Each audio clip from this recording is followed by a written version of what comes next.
Que a Mabui foi uma peça fundamental para a Quarta Guerra Mundial Shinobi, isso a gente já sabe, mas como funciona a técnica que ela mais usou durante essa guerra? Quer saber mais? Então pega o pergaminho que hoje eu vou te explicar.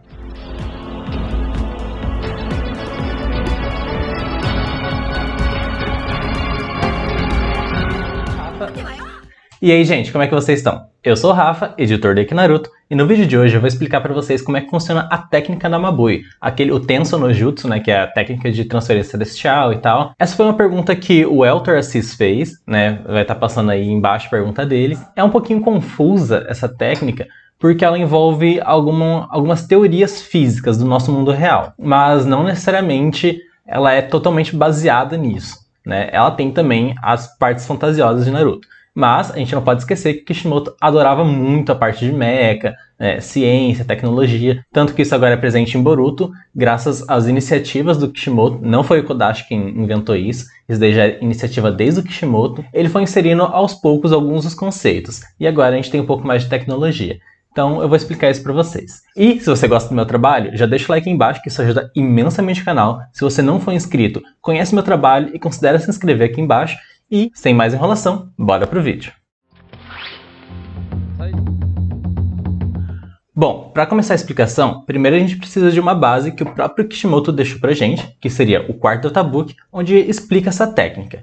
E lá diz que a técnica é capaz de transportar objetos e até pessoas para outros lugares, instantaneamente, na velocidade da luz. E essa informação é muito importante para a nossa explicação aqui. A partir disso, a gente tem a informação de que a técnica é capaz de transportar as coisas e pessoas através da velocidade da luz. E a velocidade da luz, até onde a gente sabe, só transporta a luz. Nem o som consegue chegar a essa velocidade toda, né? Então, para a técnica da Mabui funcionar, as coisas têm que virar luz. E isso explica um pouco a questão de ser um Haiton, né? Por que é um Haiton? E além disso, por que as coisas aparecem, se você olhar de frame a frame, porque elas aparecem aos poucos, saindo do transparente e indo para visível, para a luz visível. Porque na verdade é a luz que está se materializando ali. Só que a luz não é composta de matéria, ela é composta de partículas de luz, ou seja, fotopartículas. E como a Mabui conseguiria transportar as pessoas através da luz? Eu vou fazer a Teté sumir nessa sessão, hein?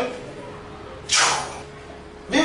Sumiu! Aí a gente vai entrar em outro campo, o campo da informação. Como a gente sabe, a luz pode carregar informações. Como a gente pode ver com o cabo da internet, né, que é a internet fibra ótica, que é diferente de matéria. E a gente entra com isso em uma outra teoria, que é a teoria do teletransporte quântico. E o que é teletransporte quântico? Bom, primeiro para situar vocês, a física quântica, ela não é esses negócios de coach, negócio quântico e tal, toda essa baboseira. Então o quântico significa que o campo de estudo é muito pequeno, é extremamente pequeno, que você jamais vai pensar em ver. E é aí onde surgiu a teoria do teletransporte quântico. Na descrição eu vou deixar alguns links de alguns vídeos de alguns criadores de conteúdo que são divulgadores científicos e até mesmo uma doutora em ciência, né, em física especificamente, que ela explica esse conceito.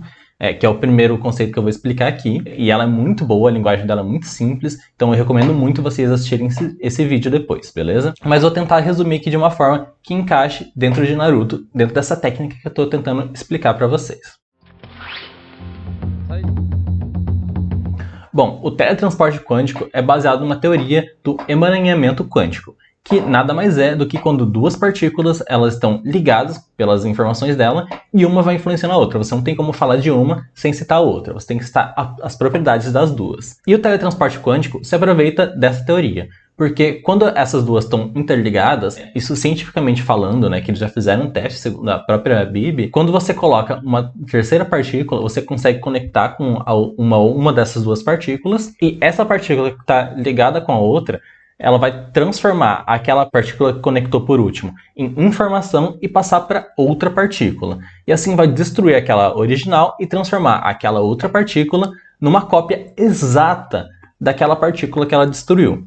Então, dessa forma, vai transportar de um ponto A para um ponto B. E ela faz isso extraindo a informação daquela partícula que ela conectou por último e transferindo para aquela partícula que ela já estava conectada. E dessa forma é possível fazer um teletransporte. Só que como isso se aplica à técnica da Mabui? Não é a velocidade da luz? O que isso de teletransporte quântico tem a ver? Bom, o teletransporte quântico ele é capaz de teletransportar as coisas, né? Como o próprio nome diz, né? Pequenas partículas isoladas. Só que a técnica da Mabui ela é capaz de transportar objetos e até pessoas. Só que são estruturas mais complexas, né? E é por isso que não é possível no nosso mundo real teletransportar pessoas a partir disso daí, apesar de ser possível teletransportar partículas. Só que como funciona com a técnica da Mabui? Ela precisa teletransportar a luz, ela precisa teletransportar a informação. Então ela precisa desmaterializar o que ela usou, né, para transportar a informação com a luz, que é a técnica dela, funciona dessa forma. A única coisa que consegue viajar na velocidade da luz é a própria luz. Então ela transforma aquele objeto ou aquela pessoa em luz, passa a informação até o ponto que ela quer, e lá ela rematerializa, ou seja, cria uma cópia exata da pessoa. Só que como a Átila explica lá no vídeo dele, existe um filme chamado A Mosca, que explora uma possibilidade onde a pessoa é teletransportada junto com uma mosca e a mistura deles dali acontece, né? Uma parte de um entra no outro e tal. E é um filme bem trecheiro, assim, mas que é legal pelo pensamento científico, né? Pelo questionamento. Mas como que isso funcionaria na técnica da Mabui? Como vocês podem ver, algumas pessoas chegam machucadas pela técnica, elas não chegam inteiras. Objetos conseguem chegar inteiros e os dois Haikage, mas a gente já vai chegar nos Haikage. A Tsunade, quando ela é teletransportada, por exemplo, ela sofre vários danos, mas ela consegue se curar depois. Algumas pessoas não sobrevivem, né? Como a própria Mabui diz, é muito perigoso. E o terceiro e o quarto Haikage, eles conseguem chegar, o terceiro sem dano nenhum, e o quarto Haikage com alguns pequenos danos que quase são imperceptíveis.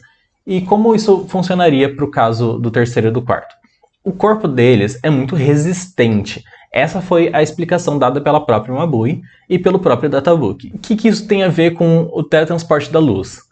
Isso pode ser porque o emaranhamento deles, a informação genética deles, é tão forte que eles conseguem ser copiados em outro lugar da mesma forma. Então, é como se as informações deles não se perdessem, como acontece com as informações da Tsunade ou de qualquer outra pessoa que tenha sido teletransportada. O que é diferente de uma estrutura complexa, né? Talvez até a estrutura deles seja um pouco mais simples, mas é diferente de uma estrutura complexa da maioria dos humanos. Por isso que objetos também não são totalmente destruídos. Pera, eu não entendi esse final. Quer dizer, não entendi foi nada. Além disso, os próprios Haikage são capazes de viajar numa velocidade absurda, com a técnica deles do Raiton no Yoroi. Com isso, eles têm uma velocidade tão grande, tão grande, tão grande, que é capaz o corpo deles, né, e é uma técnica assinatura deles, né, que eles sempre usam, que o corpo deles pode ter acabado adquirindo essa resistência, né, de não perder a informação, mesmo sendo tão rápido. Isso é uma teoria do que eu tô falando, né? Uma teoria em cima da teoria.